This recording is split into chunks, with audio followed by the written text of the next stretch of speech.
नमस्कार, future express में आप सभी का स्वागत है। मैं हूं सुमित और हफ्ते का पहला कारोबारी सत्र भारतीय बाजारों में वैसे तो खरीदारी ही देखने को मिल रही है, लेकिन जो फ्रंट लाइन इंडेक्स है उसके कंपैरिजन में मिड कैप स्मॉल कैप थोड़ा सा ब्रीदर में है।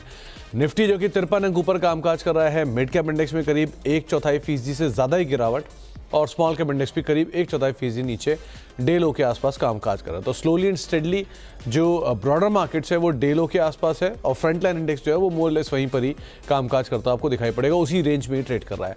इसलिए एडवांस डिक्लाइन में थोड़ी देर पहले जो एडवांस डिक्लाइन मोर लेस बराबर थे वो अब डिक्लाइन के फेवर में ज़्यादा आ गए हैं।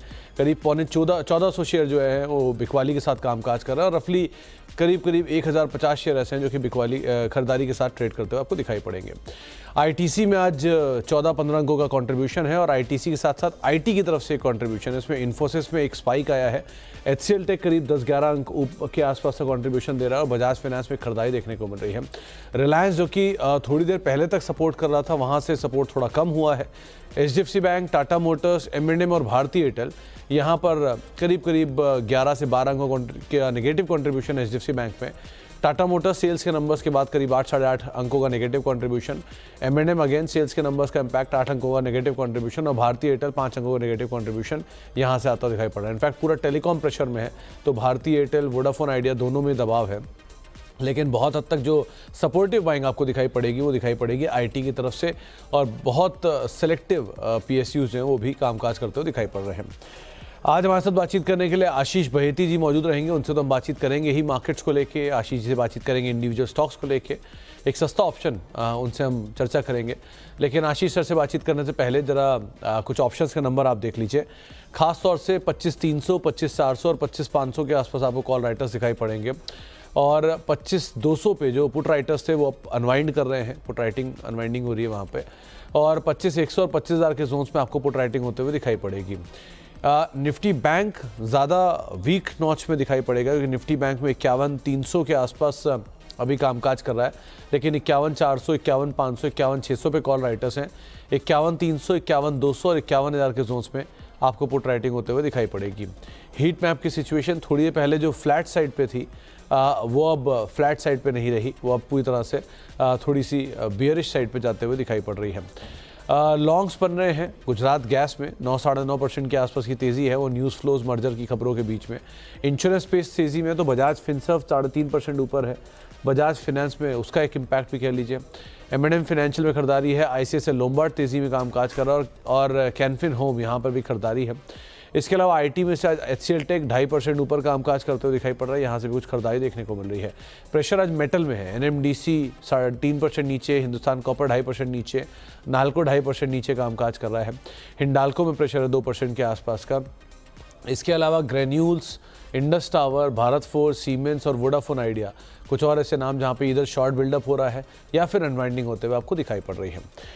चलिए अब बातचीत कर लेते हैं आशीष जी से जो कि पुणे से हमारे साथ मौजूद हैं। आशीष सर नमस्कार, स्वागत है कार्यक्रम में। थोड़े थके थके से लग रहे हो, कहीं गए हुए थे क्या वीकेंड पे? Good afternoon Sumit ji. जी सुमित जी, दिल्ली था और एक इवेंट में था आपके साथ ही। जी सुमित जी। तो आशीष जी मार्केट्स को लेके क्या व्यू है? जी सुमित जी, जो स्ट्रक्चर बना हुआ है निफ्टी का वो तो काफी स्ट्रेंथ दिखा रहा है, बट वहीं बैंक निफ्टी में वीकनेस कंटिन्यूअसली बरकरार है और जिस हिसाब से आज भी आप देखेंगे तो एचडीएफसी अभी भी रेड में ट्रेड कर रहा है और इंक्लूडिंग कोटक और आईसीआईसीआई भी। तो मुझे लग रहा है बैंक निफ्टी तो स्ट्रिक्टली अवॉइड करने चाहिए। निफ्टी में जिनके पास भी लॉन्ग है बने रहे यहाँ पे, सिर्फ स्टॉप लॉस को जो है उसे ट्रेल करके अब ऊपर ले आए। जो निफ्टी में स्टॉप लॉस मेंटेन करना है वो 25,100 के करीब का कैसे मेंटेन करे। ऑलरेडी निफ्टी फ्रेश ट्रेजेक्टरी में या ऑल टाइम हाई पे ही चल रहा है, तो मैं अब यहाँ से जो निफ्टी के लेवल्स है हमारे वो 25,600 के इमीडिएट लेवल्स के लिए लॉन्ग बने रहे।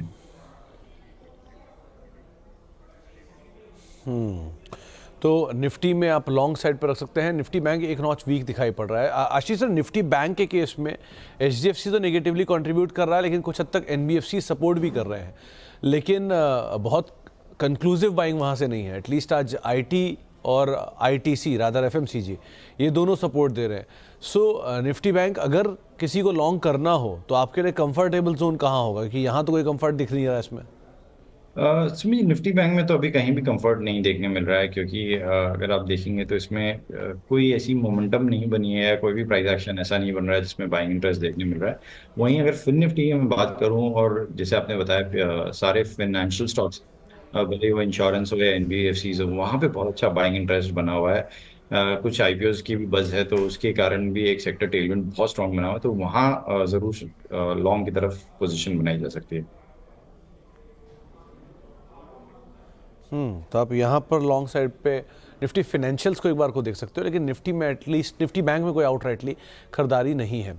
आशीष सर, अब इंडिविजुअल स्टॉक्स पे कहाँ पर आप लॉन्ग हो या शॉर्ट खोलने शुरू हो गए? नहीं समझिए, लॉन्ग में ही बने रहेंगे। जो सबसे पहला स्टॉक है वो एम फाइनेंस का, बहुत अच्छा चार्ट स्ट्रक्चर इसका बना हुआ है, और जिस हिसाब से सेक्टर टेलविंड है, बजाज फाइनेंस, दोनों में कंट्रीब्यूशन बहुत अच्छा आ रहा है। तो पूरा का पूरा एनबीएफसीज एंड फाइनेंशियल जो स्टॉक्स है, उनमें बाइंग इंटरेस्ट काफी अच्छा बना हुआ है, तो यहाँ पे तेजी की जा सकती है। इन लेवल्स पे भी स्टॉक अभी ऑलरेडी 3% अप है, बट हमें लग रहा है यहाँ से भी एक अच्छा मोमेंटम देखने मिल सकता है। तो 317 के करीब का एक स्टॉप लॉस लगाकर इसमें पोजीशन बनाने की सलाह है। 333 के पहले टारगेट और 340 के सेकंड टारगेट के लिए। सुनील जी, जो दूसरा स्टॉक हमें अच्छा लग रहा है वो आईओसी का। स्टॉक ऊपर के लेवल से आज थोड़ा सा ठंडा हुआ है, लेकिन सारे ओएमसीज में बहुत अच्छा मोमेंटम है, और हमें लग रहा है कि आईओसी एक रेजिस्टेंस एरिया जरूर है, लेकिन यहाँ से एक फ्रेश ब्रेकआउट देखने को मिल सकता है। तो आईओसी में भी खरीदारी की सलाह है। जिसमें स्टॉप लॉस मेंटेन करना है वो 175 का एक एसएल मेंटेन करे। 185 के टारगेट के लिए इसमें खरीदारी की सलाह है। जो तीसरा स्टॉक हमें अच्छा लग रहा है वो आईटी पैक्ट स्पेसिफिकली सारे मिड कैप आईटी में बहुत अच्छा मोमेंटम बना हुआ है, तो एलटीटीएस हमारी प्रेफर्ड पिक रहेगी अभी के लिए। हमें लग रहा है कि इसमें भी एक फ्रेश ब्रेकआउट है, और यहाँ से एक बड़ा मूव देखा जा सकता है एलटीटीएस में। तो 6000 और 6100 के टारगेट के लिए एलटीटीएस में खरीदारी की सलाह है।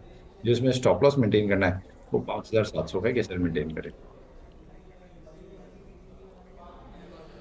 ओके, तो 5700 के एक स्टॉप लॉस साथ आप लॉन्ग जा सकते हैं एलटीटीएस में। यहाँ पर एक 6000 प्लस के टारगेट्स आते हुए दिखाई पड़ सकते हैं। आईओसी दूसरा नाम रहेगा जहाँ पे आप खरीदारी करेंगे, और एम फाइनेंशियल करीब 340 रुपये के टारगेट्स के लिए आप लॉन्ग जाएंगे। 317 का स्टॉप लॉस यहाँ पर मेंटेन करके चलने की राय आपको दी जा रही है। आईओसी में 185 रुपये के टारगेट्स के लिए आप लॉन्ग जाएंगे, 175 का स्टॉप लॉस मेंटेन करेंगे।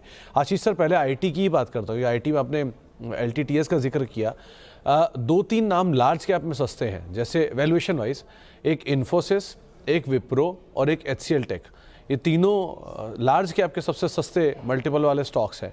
इन्फोसिस ऑलरेडी डीआई के आसपास आ गया है, और टीसीएस और इन्फोसिस के बीच का गैप भी थोड़ा ज़्यादा हो चुका है वैल्यूएशन वाइज, क्योंकि टीसीएस थोड़ा अपर एंड पे है, इन्फोसिस थोड़ा सस्ते एंड पर है। सो इनमें से कोई नाम जो आप पिक कर पा रहे हो? जी, सुमित जी, इनमें से दो हमारे काफी प्रेफर्ड है, इन्फी और एचसीएल टेक। और अगर उन दोनों में भी अगर मेरे को शॉर्टलिस्ट करना रहा तो ऑब्वियसली एचसीएल टेक सबसे प्रेफर्ड नेम है पूरे लार्ज कैप आईटी में।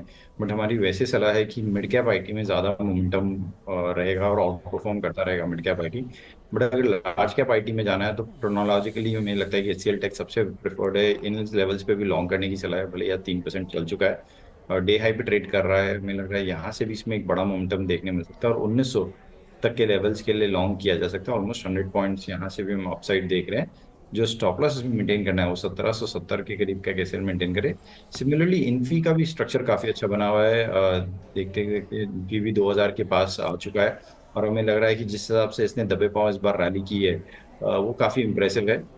यहाँ से भी हम लोग को एक्सपेक्टेशन है कि 2040 तक का मोमेंटम इन्फी में देखा जा सकता है। तो खरीदारी की सलाह है इन्फी में। जो इसमें स्टॉप लॉस मेंटेन करना है वो 1940 का एक एसएल मेंटेन करें, 2040 के लिए खरीदें। 2040 के लिए आप इन्फोसिस को लॉन्ग साइड पे ले सकते हैं। अच्छा, एक और नाम था जो मिड कैप आईटी में बहुत ही चहेता रहा है ज़्यादातर सभी जानकारों का, वो है बिरला सॉफ्ट। कई बार आपने भी इसका जिक्र किया है। बिरला सॉफ्ट भी मिड कैप आईटी के सस्ते शेयरों में आता है वैल्यूएशन साइड पर। इसको आप कैसे रीड कर रहे हो? ये भी हायर लेवल से काफ़ी हल्का हुआ है। जी सुमित जी, काफी अच्छा मोमेंटम बना हुआ है, लेकिन इसमें अभी तक वैसा मोमेंटम नहीं देखने मिला। स्टॉक अभी भी अपने 200 डेमा के नीचे है, और हमें लगता है कि इसमें जो 200 डेमा का रेजिस्टेंस अगर ये टूटता है, जो कि 695 का जोन है, तो फिर इसमें 740 और 770 तक का भी मोमेंटम देखने मिल सकता है। तो थोड़ा सा इसे ब्रेकआउट पे ले, 695 का जो जोन है इन लेवल्स पे ले, और 695 के बाद वापस उसमें इन्वर्स पिरामिडिंग करने की सलाह रही है हमारी। जो स्टॉप लॉस इसमें मेंटेन करना है वो टोटल 650 के करीब का कैसे मेंटेन करे इन लेवल्स पर, 695 के बाद और पोजीशन ऐड करने की सलाह है। 695 के बाद आप पोजीशंस को और एडअप कर सकते हैं अगर मोमेंटम अच्छा मिल जाता है तो। दूसरा, आपने ऑयल एंड गैस की बात की, उसमें आईओसी को पिक किया। एक बारी गुजरात गैस को देखिए, आज एक अच्छी तेज़ी में कामकाज कर रहा है और एफ&ओ के टॉप गेनर में नाम है। 10% की तेज़ी है। ऑब्वियसली बात है, वो न्यूज़ फ्लोज के बीच में इसमें एक अच्छी तेज़ी आई है। सो आप इसे कैसे रीड कर रहे हो? आज की तेज़ी डन हो गई क्या इसकी, या अभी और कैरी कर सकते हैं इसमें? सुमन जी, इसमें तो हमें लगता है कि अब शायद यहाँ पे रिस्क रिवॉर्ड फेवरेबल नहीं रहेगा, क्योंकि ऑलरेडी एक प्राइस वॉल्यूम ब्रेकआउट इसमें देखने मिल चुका है और स्टॉक 10% के करीब अप है। ऊपर के लेवल पे जरूर आई थिंक 690 तक का जोन इसने टच कर लिया था इंट्राडे में, तो यहाँ पे नहीं, लेकिन कोई डिप आता है तो इसमें खरीदारी की सलाह रहेगी। जो स्टॉप लॉस इसमें मेंटेन करना है वो 640 के करीब का एक एसएल मेंटेन करें। 640 के आसपास का एक स्टॉप लॉस लेके आप कैरी कर सकते हैं, लेकिन नया पोजीशन एटलीस्ट ऐड मत करें। आशीष सर, आज इंश्योरेंस स्पेस में भी एक अच्छा मूव है। बजाज फिनसर्व तेजी में है, आईसीआईसीआई, लोम्बार्ड, प्रूडेंशियल यहाँ बाइंग है, एचडीएफसी लाइफ भी अपने ऑल टाइम हाई के आसपास ही कामकाज कर रहा है। इनमें से कोई नाम पिक कर पा रहे हो क्या आप? जी सुमित जी, इनमें से एक नाम हमने शॉर्टलिस्ट भी कर रखा है सस्ता ऑप्शन के तौर पे। तो हमें लगता है कि पूरा का पूरा सेक्टर काफी बजिंग है और एचडीएफसी लाइफ, एसबीआई लाइफ दोनों में बहुत अच्छा मूवमेंट है। आईसीआईसीआई प्रू में भी अच्छा मोमेंटम बना हुआ है और आईसीआईसीआई जीआई तो हमने काफी बार रिकमेंड भी किया था लास्ट वीक में, तो उसमें तो क्लियरली एक मोमेंटम स्ट्रॉन्ग बना हुआ है। तो जो हमारी प्रेफर्ड पिक रहेगी इसमें से, वो आईसीआईसीआई जनरल इंश्योरेंस तो है ही, जिसमें हम कंटिन्यूसली लॉन्ग है। इसमें जो स्टॉप लॉस अब मेंटेन करना है, फ्रेश लॉन्ग की सलाह नहीं है, लेकिन जिनके पास भी लॉन्ग है 2150 के एसएल से बने रहे। हमें लगता है इसमें 2300 तक का मोमेंटम देखने मिल सकता है। और दूसरा स्टॉक जो अच्छा लग रहा है वो एसबीआई लाइफ का, यहाँ पे भी फ्रेश लॉन्ग किया जा सकता है इन लेवल्स पे। 1840 का एक स्टॉप लॉस मेंटेन करना है और हमें लगता है 1940 तक का मोमेंटम इसमें देखने मिल सकता है। 1840 का एक स्टॉप लेके 1940 के टारगेट्स के लिए आप एसबीआई लाइफ को देख सकते हैं और आईसीआईसीआई लोम्बार्ड स्पाइक भी है वहाँ पर, उसको भी आप अदरवाइज देखें, वहाँ पर भी कुछ एक अपमूव आता हुआ दिखाई पड़ सकता है। आपने एम&एम फाइनेंशियल की बात की, एक बार श्रीराम फाइनेंस और देखिए, यहाँ पर भी 1.5% की तेज़ी आई है और एक अच्छी शॉर्ट कवरिंग हो रही है। 7% के आसपास का ओवर रिडक्शन भी है। इसमें क्या करना चाहिए? जी समझिए, पूरा का पूरा ये फाइनेंस और एनबीएफसी सेक्टर बहुत अच्छा लग रहा है इन लेवल्स पे। Shriram finance, Piramal, including Canfin homes, उसमें भी बहुत अच्छा मोमेंटम बना हुआ है। हमें लग रहा है सेक्टर में बाइंग कंटिन्यूसली बरकरार रहेगी यहाँ से भी, तो खरीदारी की जा सकती है इसमें भी इन लेवल्स पे। जो स्टॉप लॉस मेंटेन करना है वो 3190 का एक एसएल मेंटेन करें। हमें लगता है कि इसमें करीब करीब 3350 3350 तक का मोमेंटम देखने मिल सकता है। तो 3350 तक के टारगेट शायद श्रीराम फाइनेंस में बनते हुए दिखाई पड़े। 3246, 3247 के जोन्स में अभी ये कामकाज करता हुआ दिख रहा है। करीब 1.25% के आसपास का उछाल है। पूरा एनबीएफसी, पूरा इंश्योरेंस, पूरा IT and selective oil and gas, जो कि आज के की बाइंग एरियाज दिखाई पड़ रहे हैं। एक ब्रेक का वक्त हो गया, ब्रेक के बाद लौटते हैं। आशीष सर आगे बने रहेंगे, उनसे तो बातचीत करेंगे ही, साथ ही साथ इंपॉर्टेंट बयान भी आए हैं पीयूष गोयल साहब की तरफ से, उन पर भी हम बातचीत करेंगे छोटे से ब्रेक के उस तरफ।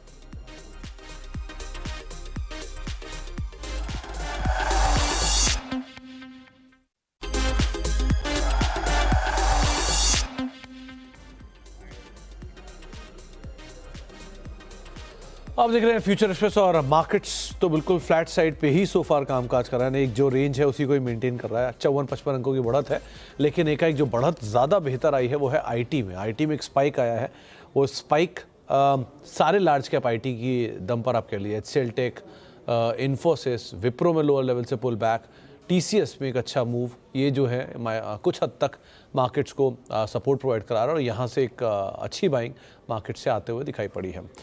लेकिन अब बात करते हैं 14वें सीएनबीसी आवाज़ रियल एस्टेट अवार्ड की, जिसमें इंडस्ट्री के अच्छे काम के लिए नवाजा गया है। इस इवेंट के चीफ गेस्ट थे वाणिज्य मंत्री पीयूष गोयल साहब। रियल एस्टेट में जीएसटी इनपुट टैक्स क्रेडिट ना मिलने के मसले पर उन्होंने सफाई दी। उन्होंने कहा कि बिल्डरों की सलाह पर ही बिना इनपुट क्रेडिट 5% जीएसटी तय किया गया था। अगर अब इंडस्ट्री इसमें बदलाव चाहती है तो सरकार सुनने को तैयार भी है। गोपाल जी ने जीएसटी की बात की, ये मैं थोड़े समय के लिए वित्त विभाग देख रहा था, ये उस समय की कहानी है। तब दो पर्याय थे Gopal ji, 12% GST with input credit और 5% जीएसटी विद नो क्रेडिट। ये सरकार का प्रस्ताव नहीं था, मैं स्पष्ट कर दूं। ये आप ही के इंडस्ट्री, क्रेडाई हो और क्या क्या संस्था है, नेरेडको हो, सब आपकी खंस्थाओं ने सरकार पर बार बार ये इशू उठाया।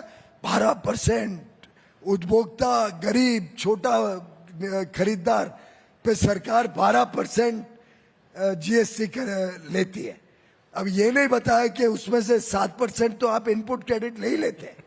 पता नहीं पास ऑन करते थे कि नहीं करते थे, मुझे नहीं मालूम, मैं आप पे टिप्पणी कुछ नहीं कर रहा हूं। लेकिन ये आपका प्रस्ताव था कि 5% करो, और मैंने जितने लोग आए थे, नॉर्थ ब्लॉक में आए थे, उन सबको उस समय के रेवेन्यू सेक्रेटरी के साथ बिठाया था। मैंने कहा जो आप लोग फैसला करो। इंडस्ट्री को 100% छूट दी थी, और ये रिकॉर्ड पे सीएनबीसी जरा जनता को बता दे, क्योंकि ये बार बार ये विषय हमारे ऊपर इंडस्ट्री रेज करती है जो फेयर नहीं है।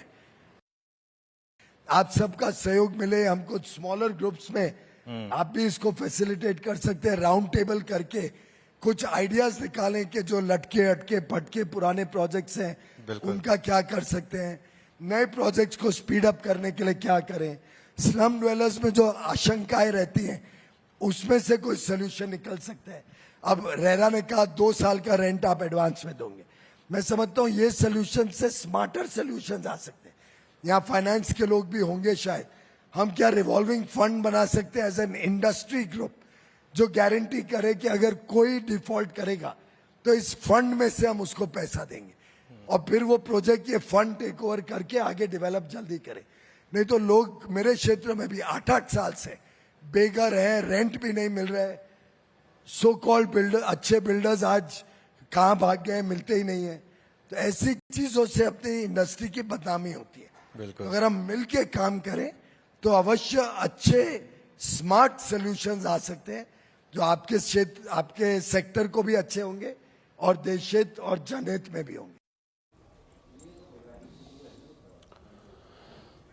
तो आप पीयूष गोयल जी को सुन रहे थे, खास तौर से जीएसटी के मामले पर भी, और जो अटके हुए प्रोजेक्ट हैं उनको लेकर भी उनकी तरफ से आपने टिप्पणी को सुना। एक ब्रेक का वक्त हो गया, ब्रेक के बाद लौटेंगे और आशीष सर से बातचीत करेंगे एक सस्ते ऑप्शन को लेकर, छोटे से ब्रेक के उस पार।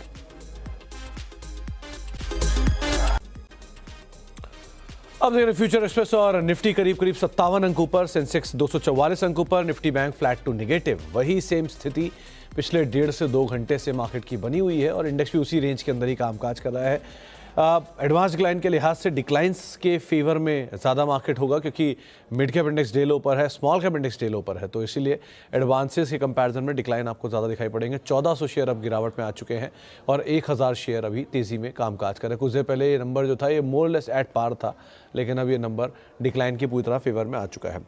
आशीष सर, सस्ता ऑप्शन क्या चुना आपने? जी सुमित जी, सस्ता ऑप्शन के तौर पे एचडीएफसी लाइफ की 750 की जो कॉल है उसमें खरीदारी की सलाह है। 17.5 रुपए के करीब ये चल रही है, इसमें पोजीशन बनाई जा सकती है। जो स्टॉप लॉस इसमें मेंटेन करना है वो करीब 13 रुपए के करीब का कैसे मेंटेन करें, और 24 रुपए के पहले टारगेट और 27 रुपए के पहले टारगेट के लिए इसमें पोजीशन बनाने की सलाह है। एचडीएफसी लाइफ का अगर मैं चार्ट डिस्कस करूँ सुमित जी, तो ये मल्टी ईयर ब्रेकआउट है प्राइस में। ये लास्ट मंथ इसका हाईएस्ट मंथली क्लोज था, और अब एक क्लियर ब्लू स्काई टेरिटरी में, तो हमें लग रहा है यहाँ से एक बड़ा मूव आ सकता है, इसीलिए इसे कॉल के थ्रू प्ले करने की सलाह है। तो यहाँ पर कॉल के जरिए आप खरीदारी कर सकते हैं। एचडीएफसी लाइफ की 750 की कॉल 18 रुपये 30 पैसे के आसपास ये कामकाज कर रही है। 24 पहला टारगेट, 27 दूसरा टारगेट, करीब 13 का स्टॉप लॉस लगा के यहाँ पर खरीदारी करके चल सकते हैं इस कॉल के अंदर। तो एक सस्ते ऑप्शन में आप इंश्योरेंस बेस से एचडीएफसी लाइफ के ऊपर बेट कर सकते हैं। आशीष सर, एक बारी एचपीसीएल और देखिए, करीब 4.25% ऊपर कामकाज कर रहा है, इस पर क्या राय रखते हो आप? जी सुमित जी, बहुत अच्छा चार्ट स्ट्रक्चर है। इनफैक्ट लास्ट वीक में हमने इस पे कॉल भी दी थी, और वो सारे टारगेट जरूर मीट हो गए। तो अब इन लेवल्स पे भी एचपीसीएल में फ्रेश लॉन्ग करने की सलाह नहीं है, लेकिन जिनके पास भी लॉन्ग है बने रहे, या कोई भी डिप आता है तो वहां पे पोजीशन ऐड करे। 420 का एक स्टॉप लॉस मेंटेन करे, जिससे आपका चार्ट स्ट्रक्चर बना हुआ है। स्टॉक ऑलरेडी अपने 52 वीक हाई के ऊपर ही चल रहा है। हमें लग रहा है इसमें 460 तक का मोमेंटम यहाँ से देखा जा सकता है। 460 तक का मोमेंटम जो है वो आता हुआ दिखाई पड़ सकता है। 435-40 के जोन्स में कामकाज कर रहा है। वह निफ्टी बैंक और लेकर आई है जाने से पहले, क्योंकि निफ्टी बैंक के अंदर थोड़ा सा अपटिक आया और निफ्टी बैंक हरे निशान में आ गया। जो कुछ देर पहले लाल निशान में था वहाँ से स्लाइटली अपटिक के साथ ही हरे निशान में पहुँचता हुआ दिखाई पड़ा, लेकिन है रेंज में ही कामकाज करता हुआ। बहुत बहुत शुक्रिया आशीष सर हमारे साथ मौजूद रहने के लिए और बाजार पर बातचीत करने के लिए, सभी शेयरों पर अपनी राय रणनीति हमसे शेयर करने के लिए। एक ब्रेक का वक्त हो गया, ब्रेक के उस पार आशीष आपके साथ मौजूद रहेंगे सास बहू और सेंसेक्स लेके। नमस्कार।